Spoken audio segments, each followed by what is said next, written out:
Like I had already been leading protests in Minnesota and helping try to stop gun violence in Minnesota. That when I got to North Dakota, my focus was those two things, like activism and some of that. But through really seeing how unseen I was at North Dakota State University, so I would sit in a classroom. I'll never forget, like my freshman year, I would sit in the middle of the class, and if it was a test day, nobody would sit by me. Like they was like, we don't want to sit by him. Like I don't want to get no answers from this dude, right? Like I never forget like multiple classes though. This wasn't like one or two classes. This was like a very normal experience where people they would see you and not say anything to you, or you would be in an elevator with people and nobody would talk. And then they would get out the elevator and talk. So there's so many times where I was like, am I human? Like, am I here? Like, am I like I remember like asking myself, like, are you good? And it got to a point where I started just wearing these big old Beats, Dr. Dre headphones, and just blasting my music because I was just in my own world. And I just promised myself, like, don't focus on the people who don't care about you. Like, focus on like what you came here for. But in that experience of being unseen and also living, so I lived in Sime Hall on the sober floor. Like, if you were somebody who had been addiction and all these things were like going on in your life, you could live on the sober floor. But I was on the sober floor because it had AC, like it had air conditioning on that floor. That was the only reason I was there. But on that floor was all the religious people. So it was all the like Chi Alpha and like like all the Catholic, like any group you could think of that was like Western religion, like they was up on that floor.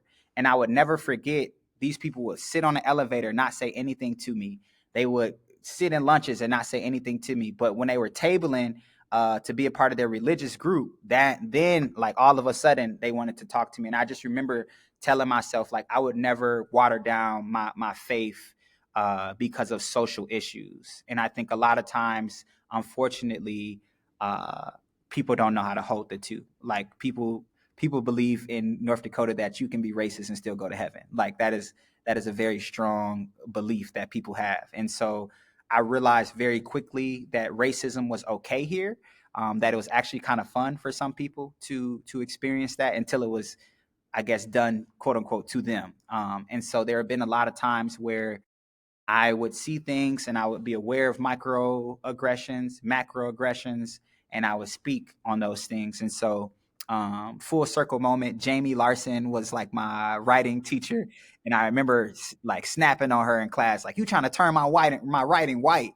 And she was like, what? Like, that's not even a thing. And I remember just sending her articles and quotes like, this is how you whitewash somebody's writing.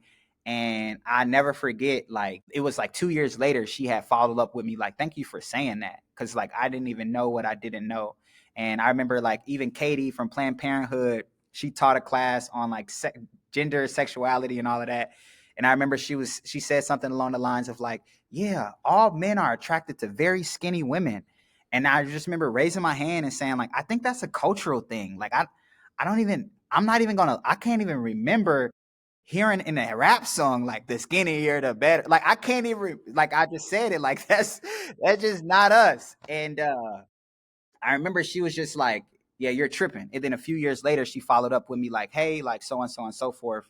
And I also, last story, like I remember there's a lady named like Jane Van something, but she was like the president of NDSCS, but she was an adjunct professor at NDSU. And I remember telling the head of my master's program that like I think she's discriminating against me, and she would like kick me off of Zoom calls. Like she just had nasty energy, but she had so much power in the state that I felt like helpless. And I remember asking the head of my department to help me, and I recorded the entire conversation. And I remember like people just being like, "Man, I'm so sorry that happened to you." And I promised myself in that moment that I would never allow anybody, regardless of their color, skin, gender, belief, to feel invisible. I told myself I would never not allow people to have a platform to tell their truth and give their narrative justice.